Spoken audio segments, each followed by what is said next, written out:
नमस्ते फ्रेंड्स, आप सब कैसे हो। आई होप आप सब बहुत अच्छे होंगे। आज के टॉपिक से आज आपको ये तो पता चल गया होगा कि मैं आज आपको क्या बताना चाहती हूँ। और आपके साथ में कुछ बातें हैं मैं अपने जो मेरे पे बीत चुकी है वो ही आपके साथ में शेयर करूँगी। इससे पहले मेरे चैनल को आप सब्सक्राइब करना और मेरी वीडियो को लाइक करना। चलो वीडियो स्टार्ट करते हैं।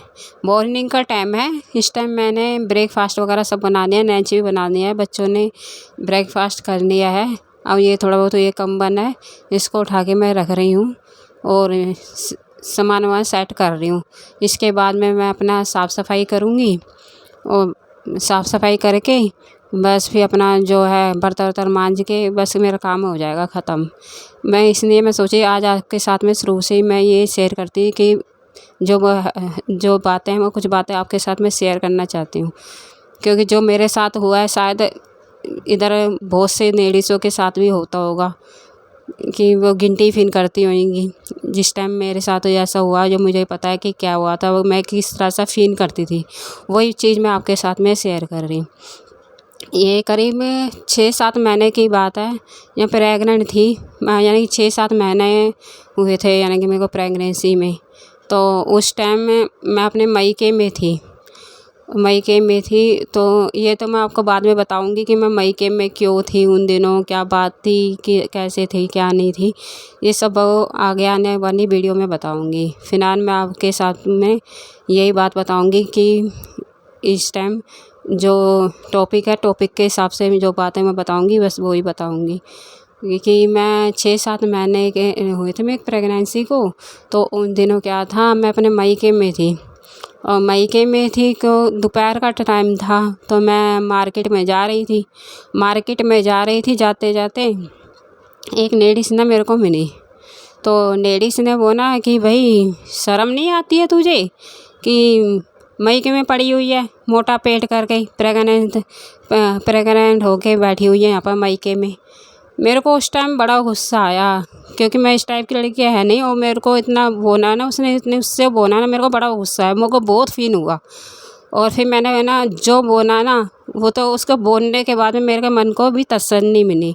और यदि मैं नहीं बोलती ना तो मैं शायद मानसिक रूप से ना मैं बहुत परेशान होती और मैं रोती भी बहुत ज़्यादा। और उस टाइम मैं प्रेग्नेंट भी थी तो मैं रोती भी बहुत ज़्यादा। तो मेरे को जो सही लगा उस टाइम मैंने उससे बोला कि मैंने कोई गलत थोड़ी किया है।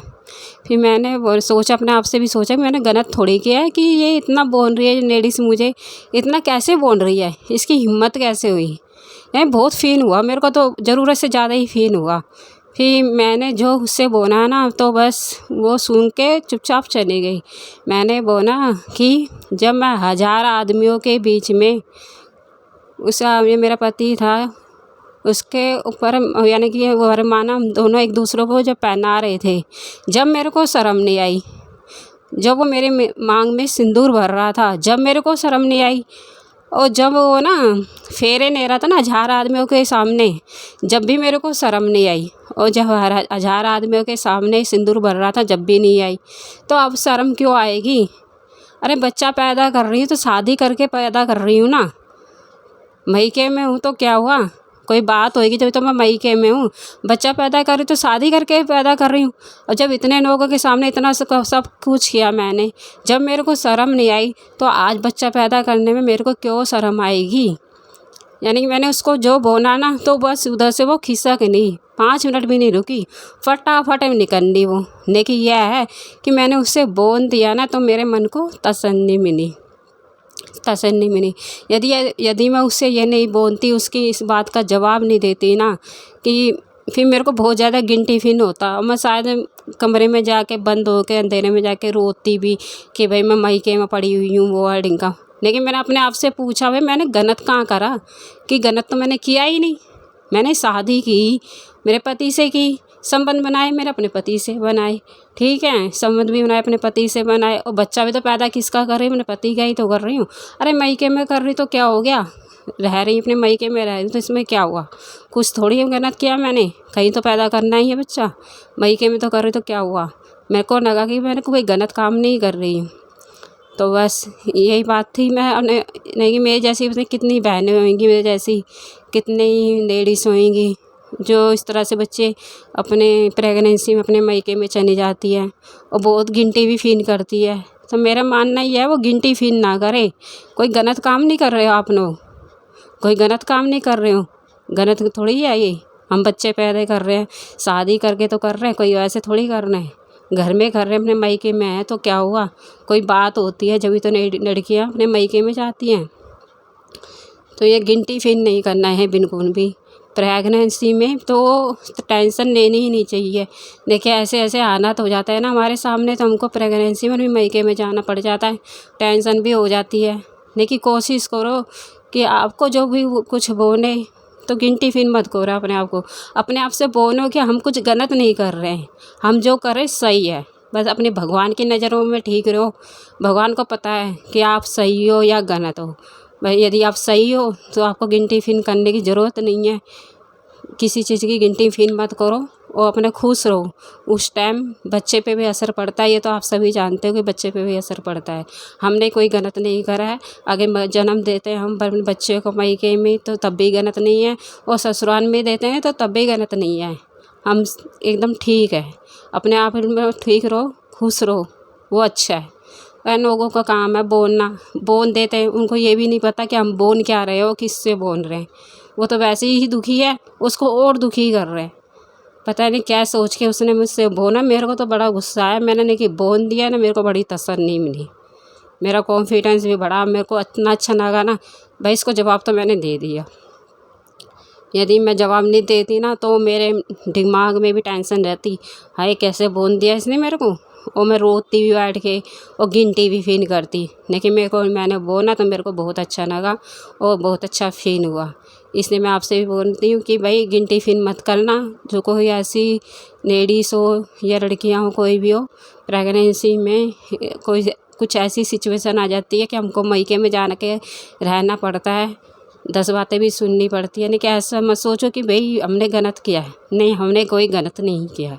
टाइम ऐसा आ जाता है प्रेगनेंसी में कि हमको मायके में जान के रहना भी पड़ जाता है।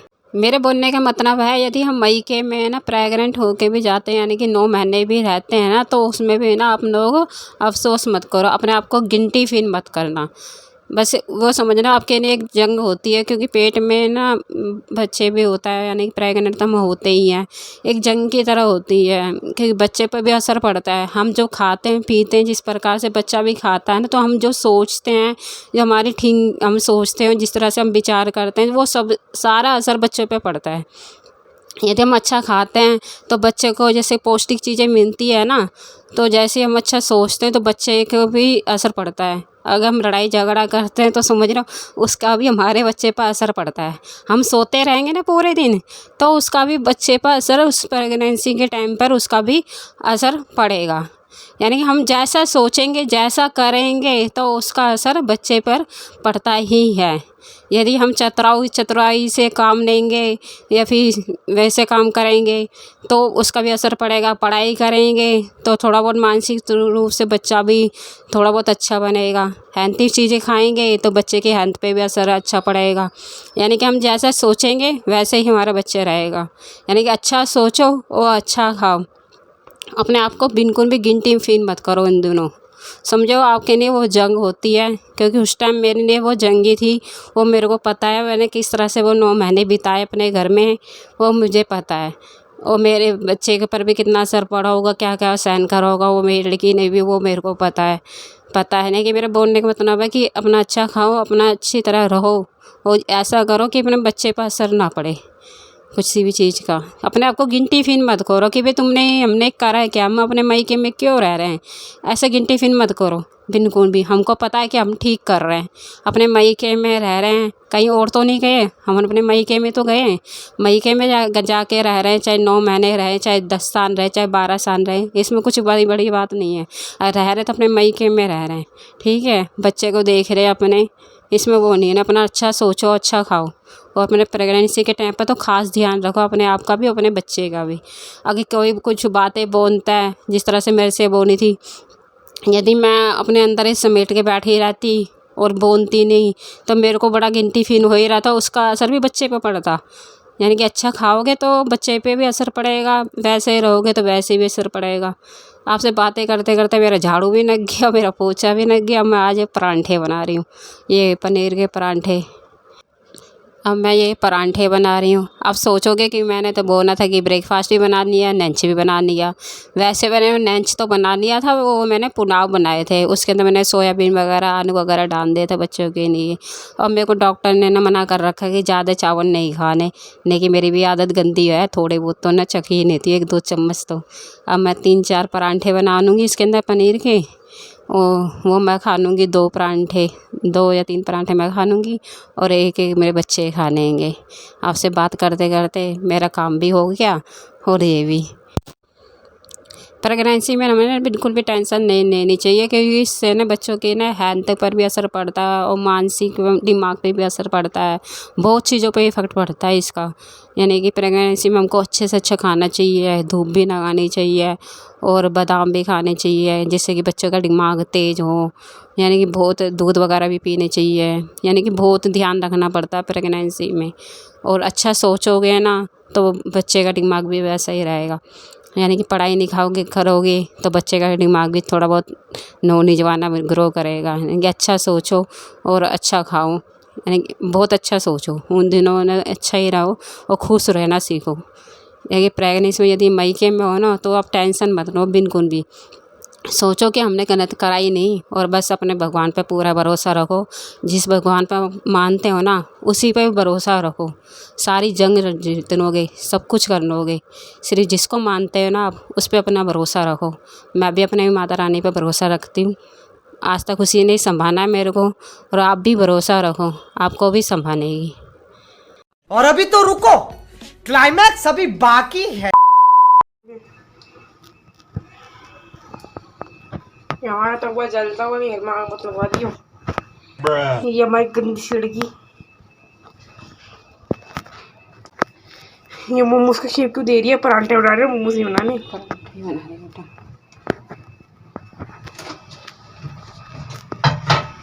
जहरीले परांठे खाने के लिए तैयार।